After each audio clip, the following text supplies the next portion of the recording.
Welcome to week 2.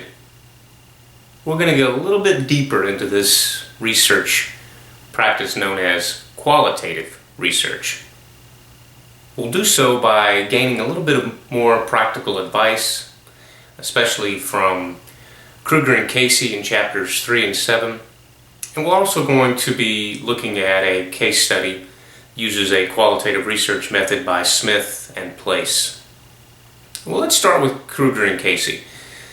Now, they recommend that before writing interview questions, you should revisit your overall research question, the literature review, as well as the data you've collected so far.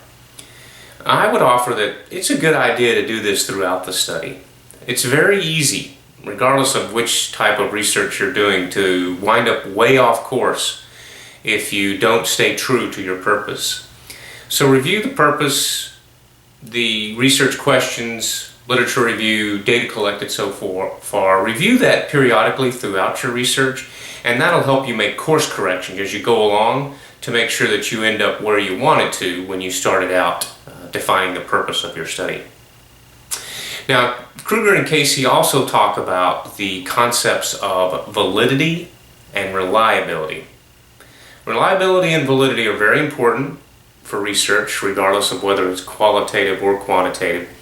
But the way in which you describe validity and reliability are just a little bit different for qualitative research. And I like how Smith and Place refer to Vail's 1995 qualitative research. And I'll read part of it for you here.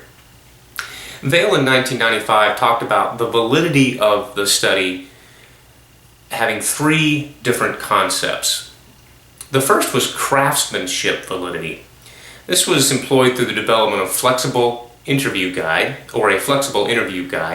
that featured open-ended questions. Open-ended questions, very key to qualitative research. This allowed the respondents to discuss concepts in their own way, rather than the researcher placing his or her opinions onto the folks who participated in the research. So that's craftsmanship validity. The second one is communicative validity. This was achieved by establishing the study's claims through discourse in open-ended interviews. Again, notice that flexibility that's allowed through open-ended discussion. And then finally there was pragmatic validity, and the authors described that as the instructional value of findings and the representation of communication practice from various contexts and professionals. Notice how they use various contexts and professionals to help verify, or in this case validate, that their research included the information that it should for a good qualitative study. So that's validity. They also talked about reliability.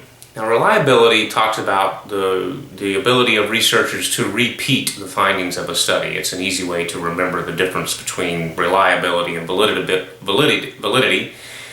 When you think about reliability, think of repeatability. In other words, it can be repeated. Reliability between researchers were sought by using the same interview guide. It also included the discussions between the researchers to review the findings and ensure that those findings were consistent. If you're using the same research guide, you should come up with similar findings between different researchers. It shouldn't depend upon the person asking the questions in terms of what results you get. And then finally, researchers sought intercoder reliability by sharing coding themes before, during, and after the completion of the interviews. A little bit of technical jargon in there, I apologize for that. It'll become much clearer when you read the case study and you read our chapters from Kruger and Casey this week. Now, the last thing that they talked about was the limitations of the study. And this is important. You'll want to do this when you conduct your own study, and you'll want to look for it when you review other people's studies. It's important that you're honest about the limitations. Smith and Place talked about their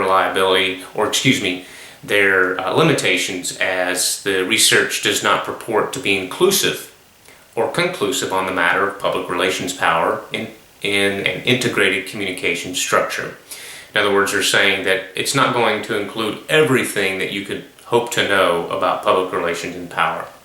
And then they went on to describe some other limitations of the study. So that's kind of an example of the practical advice that you'll be learning this week. I wanted to share some of those things that I felt needed to be highlighted. You'll pick out other things that are of interest to you throughout the week. As always, stay ahead with assignments, stay engaged in the discussion board, and enjoy this time of learning.